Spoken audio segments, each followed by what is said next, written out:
안녕하십니까? 2026년 1월 16일 서울중앙지방법원에서는 윤석열 전 대통령에 대한 1심 선고 공판이 진행되었습니다. 재판부는 윤 전 대통령에게 징역 5년을 선고하며 그의 일부 혐의에 대해 유죄를 인정했습니다. 이 판결은 한국 현대사의 중요한 한 페이지를 장식할 것으로 보이며 법치주의와 권력 남용의 경계에 대한 깊은 성찰을 요구하고 있습니다. 자세한 소식 지금부터 심층적으로 전해드리겠습니다. 서울중앙지방법원 형사합의 35부 백대현 재판장이 이끄는 재판부에서는 윤석열 전 대통령의 특수공무집행방해, 직권남용, 허위 공문서 작성 등 여러 중대한 혐의에 대한 1심 선고를 내렸습니다. 재판부는 긴 시간의 심리 끝에 윤 전 대통령에게 징역 5년의 실형을 선고했습니다. 그러나 주목할 점은 허위 작성 공문서 행사 혐의와 허위 공보 관련 직권남용 혐의에 대해서는 무죄를 선고하며 모든 혐의에 대해 유죄를 인정한 것은 아니라는 점입니다. 이는 법원이 각 혐의에 대해 신중하고 개별적인 판단을 내렸음을 시사합니다. 재판부가 유죄로 인정한 주요 혐의와 그 이유를 구체적으로 살펴보겠습니다. 첫 번째로 재판부는 윤 전 대통령이 2024년 12월 3일 비상계엄 선포 과정에서 국무위원들의 심의권을 침해한 혐의, 즉 직권남용에 대해 유죄를 인정했습니다. 당시 윤 전 대통령은 국가의 운명을 좌우할 수 있는 중대한 결정인 비상계엄 선포를 추진하면서 헌법과 법률이 명시한 절차를 무시하고 임의로 선정한 소수의 국무위원에게만 소집 통지를 했습니다. 이로 인해 나머지 7명의 국무위원들은 국가 비상사태에 대한 심의에 참여할 헌법적 권리를 박탈당했습니다. 재판부는 이러한 행위를 대통령으로서의 권한을 남용한 중대한 위법 행위로 간주하며 이는 민주주의의 기본 원칙인 수계 과정을 심각하게 훼손한 것이라고 지적했습니다. 두 번째로 공문서 위조 및 기록물 파기 혐의 역시 유죄로 인정되었습니다. 재판부는 계엄 선포 직전 국무총리와 국방부 장관의 정식 부서 서명가 이루어지지 않았음에도 불구하고 마치 정상적인 절차를 거친 것처럼 허위로 선포문을 작성한 행위를 명백한 공문서 위조로 보았습니다. 이는 사후부서라는 변명이 통용될 수 없는 중대한 범죄 행위였습니다. 더욱이 이러한 위조된 공문서가 추후 수사의 대상이 될 가능성이 제기되자 윤 전 대통령 측이 이를 무단으로 파쇄한 행위는 대통령기록물법 위반 및 공용서류 손상죄에 해당한다고 판단했습니다. 이는 국가의 중요한 역사적 기록물이자 공적 자료를 은폐하려 한 시도로 해석될 수 있으며 투명성과 책임의 원칙을 정면으로 위배한 것입니다. 세 번째이자 가장 논란이 되었던 혐의 중 하나인 수사방해, 즉 특수공무집행방해 혐의 역시 유죄로 인정되었습니다.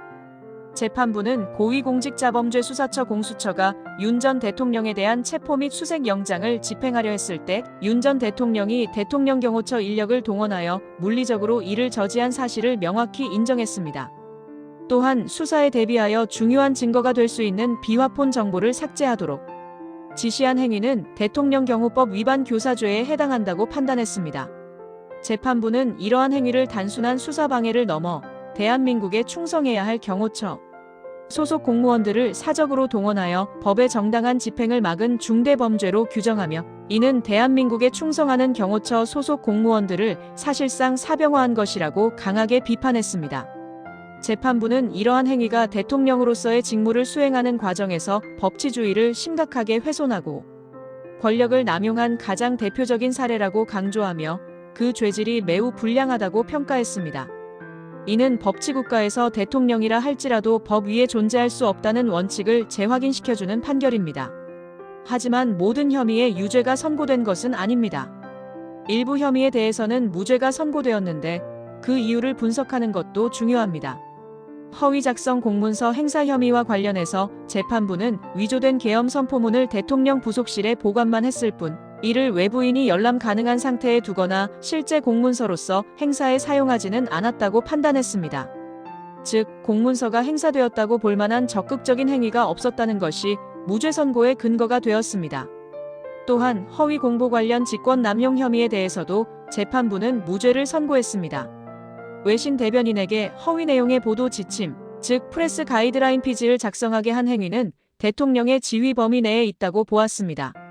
재판부는 대변인에게 대통령의 지시 내용이 허위인지를 스스로 가려내어 전달을 거부할 의무가 있다고 보기 어렵다고 판단하며 따라서 이를 직권남용에 해당한다고 단정하기는 어렵다는 결론을 내렸습니다.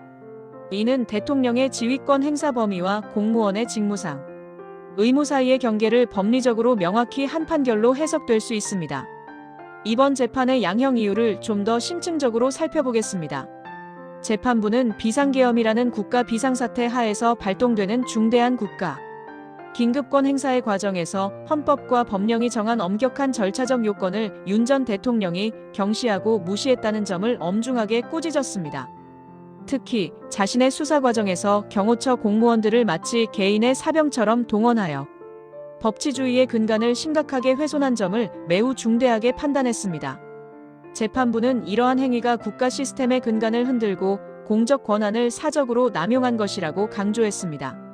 무엇보다 중요한 양형 사유 중 하나는 재판 과정 내내 윤 전 대통령이 자신의 잘못을 진심으로 반성하는 모습을 보이지 않았고 상식적으로 납득하기 어려운 변명으로 일관하는 태도를 보였다는 점입니다.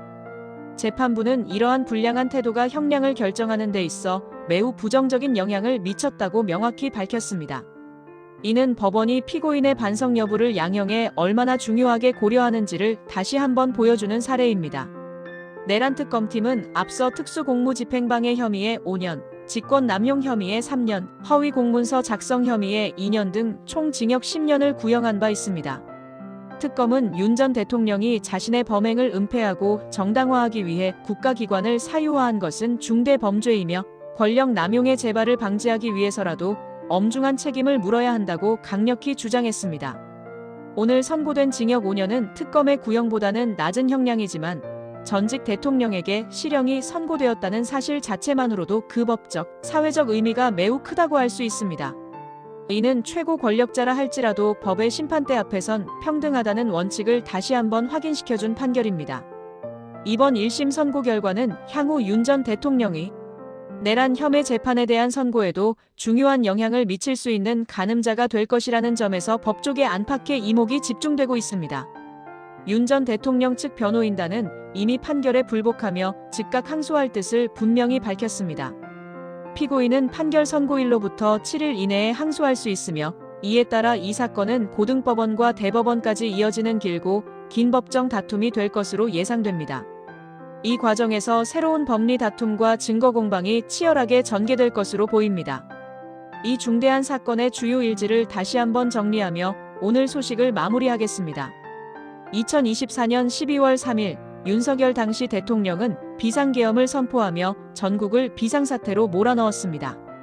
그러나 다음 날인 12월 4일 국회는 압도적인 표차로 비상계엄 해제 요구 결의안을 통과시켰고 윤석열 당시 대통령은 결국 계엄 해제를 선언해야 했습니다. 이후 2025년 1월 3일 윤석열 전 대통령은 대통령 관저에 스스로를 가둔 채 버텼고 경호처는 수사기관의 접근을 물리적으로 막는 초유의 사태가 발생했습니다. 결국 2025년 1월 15일 경찰, 병력 3천여 명이 동원되어 윤석열 전 대통령을 체포하는 강제 집행이 이루어졌습니다. 2025년 1월 26일 윤 전 대통령은 내란 혐의의 주도자로 기소되며 법의 심판대에 서게 되었습니다.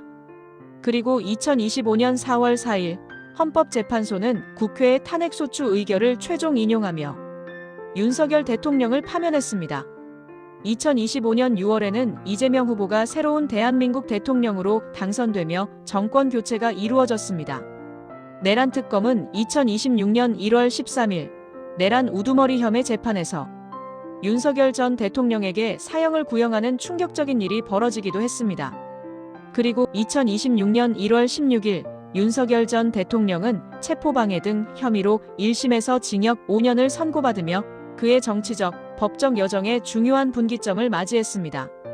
이번 판결은 대통령이라는 최고 권력자의 권한이 남용되었을 때 어떤 비극적인 결과를 초래하는지, 그리고 우리 사회의 법치주의와 민주주의를 수호하는 것이 얼마나 중요한지를 다시 한번 일깨워주는 중대한 선례로 역사에 기록될 것입니다. 앞으로 이어질 항소심과 상고심에서 어떤 법적 판단이 내려질지, 그리고 이 판결이 대한민국 사회에 어떤 영향을 미칠지 귀추가 주목됩니다. 저희는 계속해서 이 사건의 진행 상황을 면밀히 주시하고 새로운 소식이 들어오는 대로 신속하고 정확하게 전달해드리겠습니다. 오늘의 주요 소식은 여기까지입니다. 시청해주셔서 고맙습니다. 구독과 좋아요는 영상 제작에 큰 힘이 됩니다. 감사합니다.